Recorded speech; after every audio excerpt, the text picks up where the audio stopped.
ফাজালাসা রাসূলুল্লাহ সাল্লাল্লাহু আলাইহি ওয়াসাল্লাম ওয়া জালাসনা হাওলা। নবীজি কবরের সামনে বসে গেলেন, আমরা আল্লাহর নবীর পাশে বসলাম। কবর খনন করা হচ্ছে, লাশ এখনো দাফন করা হয় নাই। নবীজি হাতের মধ্যে একটা লাঠি, এই লাঠি দিয়ে ফিয়াদিহি উদুন ইয়ানকুতু বিহি ফিল আরদ, জমিনে এইভাবে আঁকাআঁকি করতেছে, লাঠি দিয়ে নিচের দিকে তাকায় রয়েছে, এইভাবে আঁকাআঁকি করে। সাহাবীরা সব নিচের দিকে তাকায় আছে। তারা বলেন কান্না আলা রুসিনা আত-তাইর, মনে হচ্ছে যে আমাদের মাথার উপর পাখি বসা, এমন ভাবে আমরা চুপচাপ সব সাহাবীরা বসা, এইভাবে নবীজির সামনে বসা। রাসূলুল্লাহ সাল্লাল্লাহু আলাইহি সাল্লাম মাথা উঠায় না, হঠাৎ মাথা উঠেছে। মাথা উঠানোর পর যে কথাটা বলছে, আপনাদের হাতে পায়ে ধরে বলি, পারলে ডেলি কয়েকবার স্মরণ করবেন যে আল্লাহর পরে যিনি শ্রেষ্ঠ তিনি কি বললেন এই কথাটা। সাহাবীদেরকে বললেন ইস্তাইযু বিল্লাহি মিন আযাবিল কবরি মাররাতান আও মাররাতাইন আও সালাসা মাররাত। সাহাবীদেরকে বললেন তোমরা এই কবরের আযাব থেকে আল্লাহর কাছে পানাহ চাও, ইস্তাইযু বিল্লাহি মিন আযাবিল কবর মাররাতাইন আও সালাসা। নবীজি বললেন সাহাবীদের দল, কবরের আযাব থেকে তোমরা কবরের দিকে দেখায় কবরের আযাব থেকে তোমরা পানাহ চাও। জাহান্নাম কইছে না কবর। হযরত ওসমান গনি কবরের সামনে গিয়ে কান্নাকাটি শুরু করে দেয়, কি ব্যাপার এত কান্দেন কেন? রাসূল বলেছেন এটা হলো প্রথম ঘাটি। ফাইন্না জা মিনহু ফামা বাদাহু আইসার, কোন ব্যক্তি যদি কবরে মুক্তি পেয়ে যায় পরের ঘাটিগুলো তার জন্য অধিক সহজ হয়ে যাবে।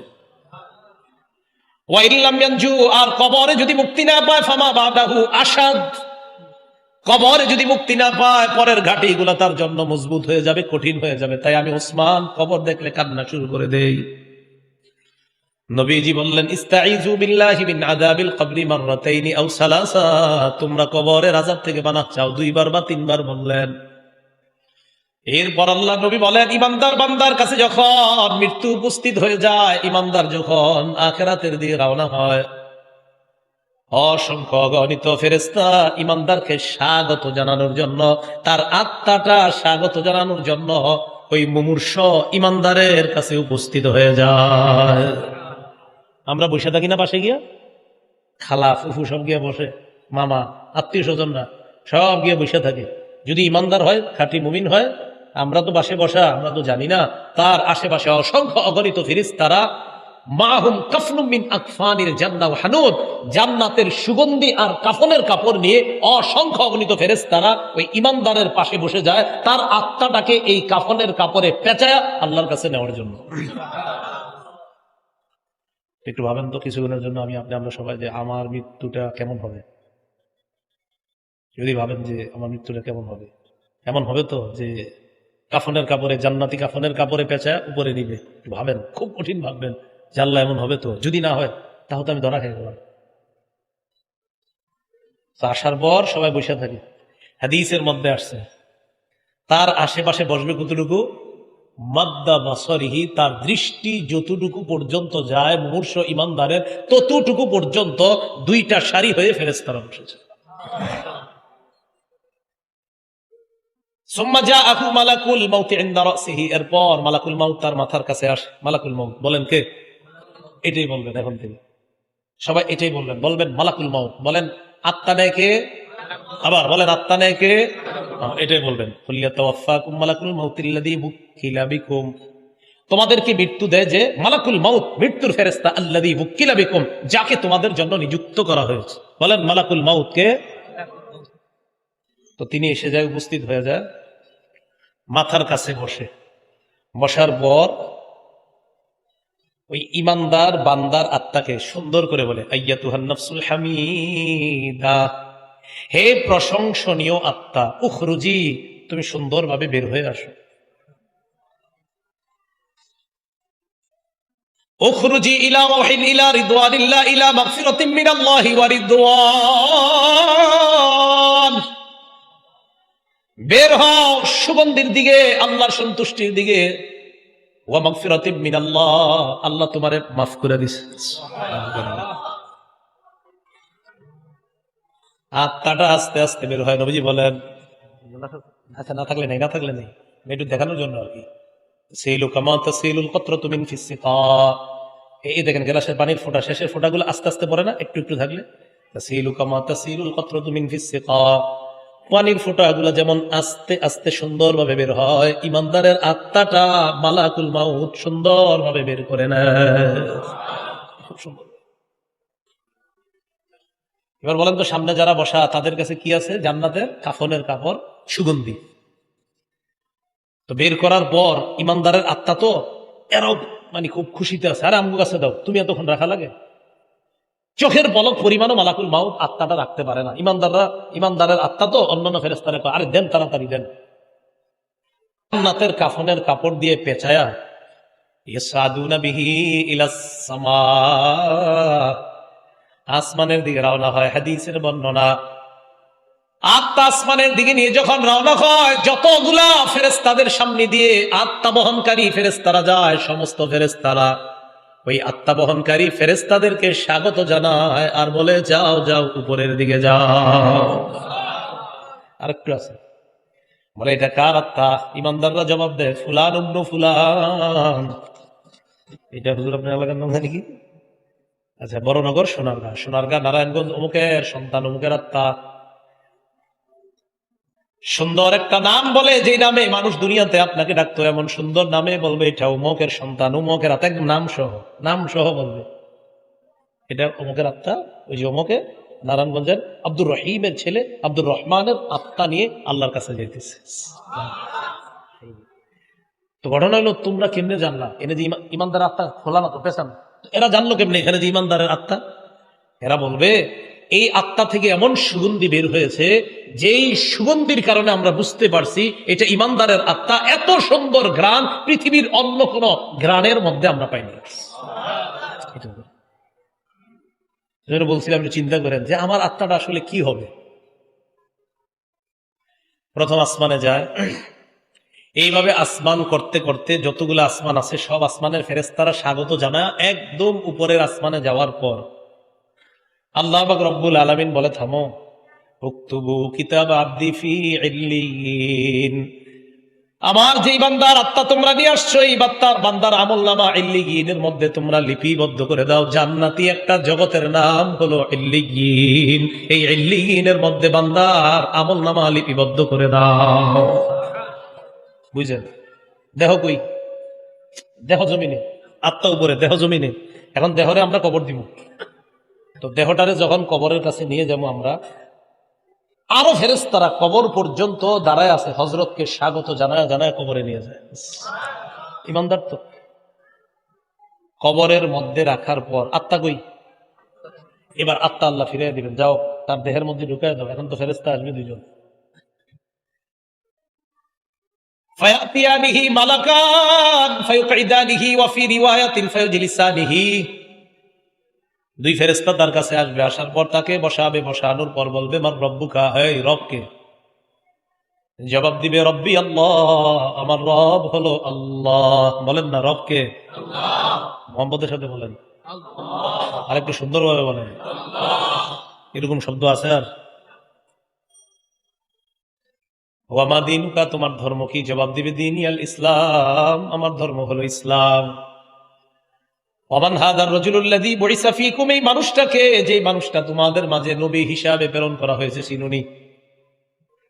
তিনি জবাব দিবে, হাদা মুহাম্মাদুন সাল্লাল্লাহু আলাইহি ওয়াসাল্লাম, তিনি হলেন মুহাম্মদ সাল্লাল্লাহু আলাইহি ওয়াসাল্লাম।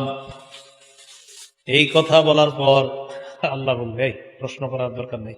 আন সাদাকা আব্দি, আমি সত্যায়ন করলাম আমার বান্দা যা বলছে সত্যি কথা, সত্যি কথা। বলেন, আমরা হেরে কি পরায় কবরে রাখছি? বলেন, কি পরায়?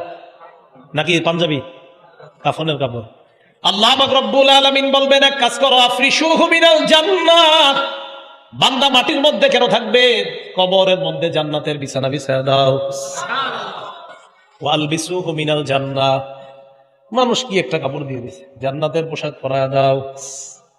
ওয়াফতাহু লাহু বাবান ইলাল জান্নাহ, জান্নাত পর্যন্ত কবর থেকে একটা দরজার ব্যবস্থা করে দাও। নামত গুলা দেখবে, দেখার পর হঠাৎ দেখবে হুররা নাচানাচি করে,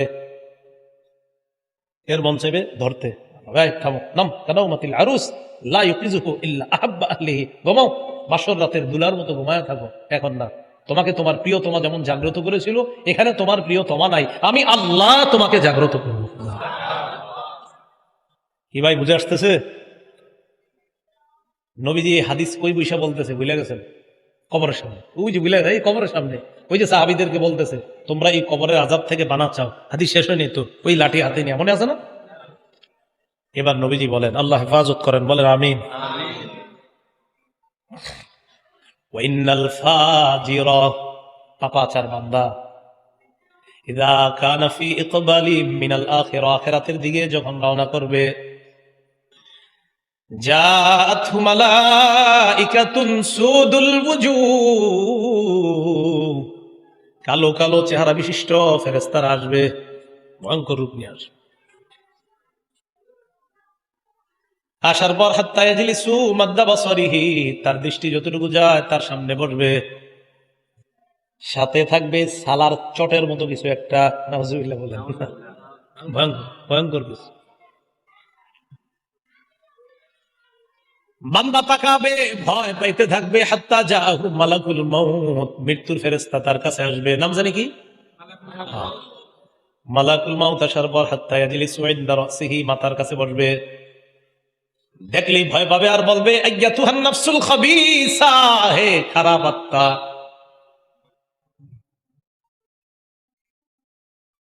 উখরুজি, তুমি বের হও, তোমার উপর আল্লাহ বড় অসন্তুষ্ট, গোস্বা হয়ে আছে, তুমি বের হও। তুলা কোথাও আটকা থাকলে নিচ থেকেই টানা যেমনটা কষ্টকর হবে,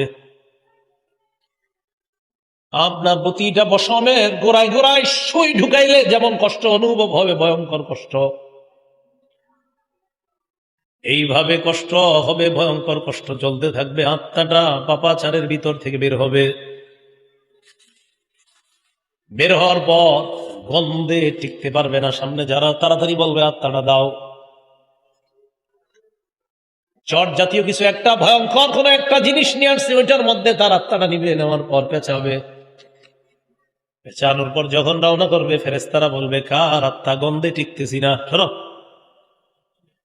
জবাব দিবে ফুলান ইবনু ফুলান, অমুকের সন্তান, অমুকের আত্মা, বিআকবাহি আসমাইহি আল্লাতী কানু ইউসাম্মুনাহু বিহা ফিদ দুনিয়া, মানুষ তার যে খারাপ নামে দুনিয়ার মধ্যে রাখতো, এরকম একটা নাম বলবে, অমুকের সন্তান, অমুকের আত্মা, সারাদিন টাস খেলতো, জুয়া খেলতো, বদমাশি করতো, ইত্যাদি ইত্যাদি। গন্ধ কেমনে পাইলা? এই জাতীয় গন্ধ পৃথিবীতে আর কখনো পাইনি।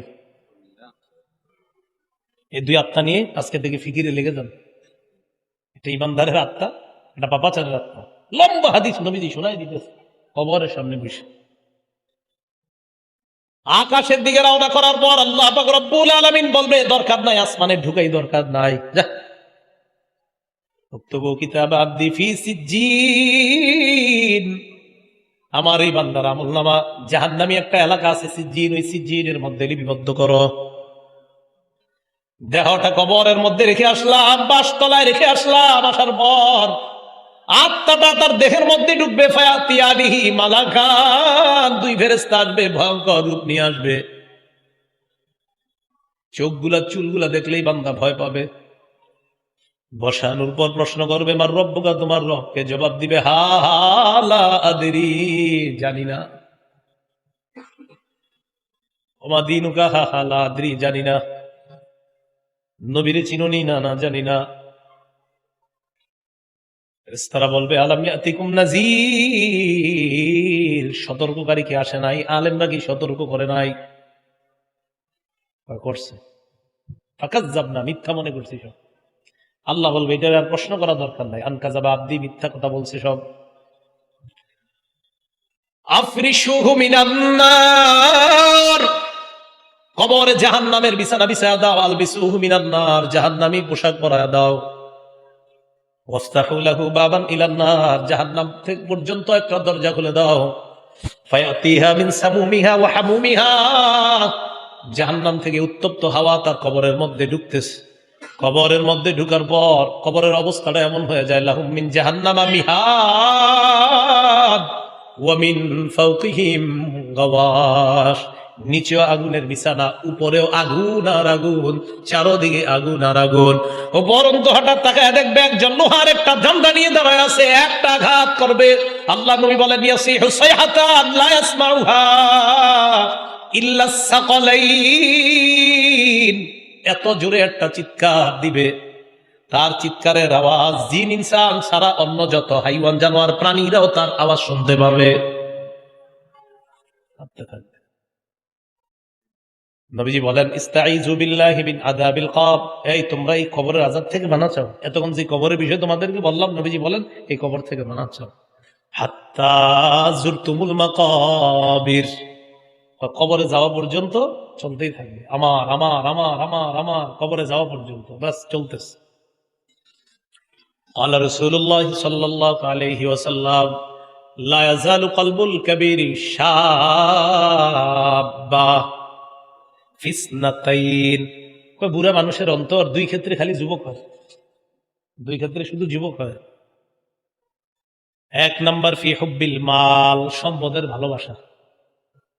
দুই নাম্বার ওয়াতুলিল আমাল, লম্বা আশা। কেউ কাকা কই যান? মসজিদে যাই। মনটা খারাপ, 75 বছর বয়স। হ্যাঁ মনটা খারাপ, কেন কি হয়েছে? 6 ছেলের ইতালি পাঠাইছি, আর একটা ছেলে 7 জন, এটারে এখনো পাঠাইতে পারিনি। 7 নাম্বারটা 50,000 টাকা মাত্র বেতন পায় বাংলাদেশে, বাকি 6 জন তো লাখ লাখ কামাইতেছে। তো করোনা টেনশন। নবীজি কয় বুড়া যত বুড়া হবে, দুই ক্ষেত্রে তার অন্তর তত যুবক হবে। এক হলো সম্পদের ভালোবাসা, দুই লম্বা আশা, আরো চাই আরো চাই আরো চাই। নবী কয় জীবনটা শেষ হবে, তার চাওয়া শেষ হবে। তো হাত্তা যুরতুমুল মাকাবির, কি কবরে আমরা সাক্ষাৎ করবো না সবাই? যেতেই হবে কবরে, কোনো সন্দেহ নাই। এই জন্য আলী রাদিয়াল্লাহু তাআলা আনহু বলেন, বুখারী শরীফের বর্ণনা, ইমাম বুখারী রাহমাতুল্লাহি আলাইহি আখিরাত সম্পর্কে একটা হাদিস আনার আগে উনি আলী রাদিয়াল্লাহু তাআলা আনহুর এই বক্তব্যটা আছে কিতাবুর রিকাকের মধ্যে। হযরত আলী বলেন ইরতাহালাতিদ দুনিয়া মুদবিরা, দুনিয়া পিছিয়ে যাচ্ছে, ওয়ারতাহালাতিল আখিরাতু মুকবিলা, আখিরাত সামনের দিকে আসছে। দুনিয়া ইরতাহালাতিদ দুনিয়া মুদবিরাতান, এই শোনো দুনিয়া পিছিয়ে যাচ্ছে, ওয়ারতাহালাতিল আখিরাতু মুকবিলা, আখিরাত এগিয়ে আসছে। ফাকুল্লুম মিনহুমা বানুন, আলী বলেন দুনিয়া আখেরাতের সন্তান আছে। বুঝেন পুরাটা কথা, বলেন দুনিয়া আখেরাতের। তাহলে এবার আপনাদেরকে প্রশ্ন করি, দুনিয়ার কি আছে? সন্তান। বলেন দুনিয়ার আখেরাতের। হযরত আলী বলেন দুনিয়া পিছিয়ে যাচ্ছে, আখেরাত এগিয়ে আসছে। তো হযরত আলী বলেন দুনিয়ারও সন্তান আছে, আখেরাতেরও সন্তান আছে। তো আমরা তো দুনিয়াতে দিচ্ছি, আখেরাতের আবার কারা? হযরত আলী বলেন ফাকুনু মিন আবনাইল আখিরা, তোমরা আখেরাতের সন্তান হও। ওয়ালা তাকুনু মিন আবনাইদ দুনিয়া, দুনিয়ার সন্তান হয়ো না। তো আমরা কই আছি? আলী রাদিয়াল্লাহু তাআলা আনহু বুঝাইতে চায় দুনিয়ার মধ্যে তুমি এমন ভাবে থাকবা যেন দেখলেই বোঝা যায় তুমি আখিরাতের লোক। আছেন দুনিয়াতে, যেন বোঝা যায় আপনি আখিরাতের লোক, মানে আপনার কর্মকাণ্ড সব আখিরাতের। আপনি আছেন দুনিয়াতে, কিন্তু আপনার কাজকর্ম এমন দেখলেই বোঝা যায় না এই লোক এখানে আছে শুধুমাত্র কিছুদিন পরীক্ষা দিতেছে, কিন্তু তার কর্মকাণ্ডে মনে হচ্ছে তিনি আখিরাতের লোক। তখন আলী রাদিয়াল্লাহু তাআলা আনহু বললেন তোমরা আখিরাতের সন্তান হও, দুনিয়ার সন্তান হও না। আল্লাহ কথাগুলো বুঝার তৌফিক দান করেন। কাল্লা সাউফা তা'লামুনা সুম্মা কাল্লা সাউফা তা'লামুন, কবরে যাওয়ার পর আল্লাহ বলে কখনো না, মানে এই প্রাচুর্যের প্রতিযোগিতা এটা কখনোই সঠিক না, অচিরেই জানতে পারবা। সুম্মা, অতঃপর কাল্লা, এই প্রাচুর্যের প্রতিযোগিতা এগুলো কখনোই সঠিক না, অতঃপর তোমরা অবশ্যই জানতে পারবা। কাল্লা লাউ তা'লামুনা ইলমাল ইয়াকিন, যদি তোমরা বাস্তব জ্ঞানে জানতে, কি জানতে? লাতারাবুন্নাল জাহিম, অবশ্যই অবশ্যই তোমরা জাহান্নাম দেখবা, সচক্ষে দেখতে পাবা। ওয়াজিআ ইয়াউমা ইদিন বিজাহান্নাম, কিয়ামতের মাঠে আল্লাহ পাক রব্বুল আলামিন শিকল টিকল ইত্যাদি দিয়ে বিভিন্ন ভাবে জিআ ইয়াউমা ইদিন বিজাহান্নাম, জাহান্নামটাকেই নিয়ে আসবে। বিষয়টা কেমন হবে? ভয় পাবে, ভয় পাবে, সবাই খুব ভয় পাবে। তা আল্লাহ বলেন লাউ তা'লামুনা ইলমাল ইয়াকিন, বাস্তব জ্ঞানে যদি জানতা, কাল্লা লাউ তা'লামুনা ইলমাল ইয়াকিন লাতারাবুন্নাল জাহিম সুম্মা লাতারাবুন্নাহা আইনাল ইয়াকিন, অতঃপর অবশ্যই তোমরা স্বচক্ষে বাস্তব চোখে জাহান্নামটা দেখবা। সুম্মা লাতুসআলুন্না ইয়াউমা ইযিন আনিন নাঈম, নিয়ামত সম্পর্কে অবশ্যই অবশ্যই তোমাদেরকে জিজ্ঞাসা করা হবে। নিয়ামত সম্পর্কে অবশ্যই অবশ্যই তোমাদেরকে জিজ্ঞাসা করা হবে। হাত, কান, পা, চোখ সব। ইন্নাস সামআ ওয়াল বসর ওয়াল ফুআদা, ইন্নাস সামআ কান, গান শুনছেন কান দিয়ে, সুব্বা ফি উযুনাইহিল আনুকু ইয়াউমাল কিয়ামা, কিয়ামতের ময়দানে সীসা গলায়া, গলিত সীসা কানের মধ্যে দিয়ে ছিদ্র বন্ধ করে দেওয়া হবে।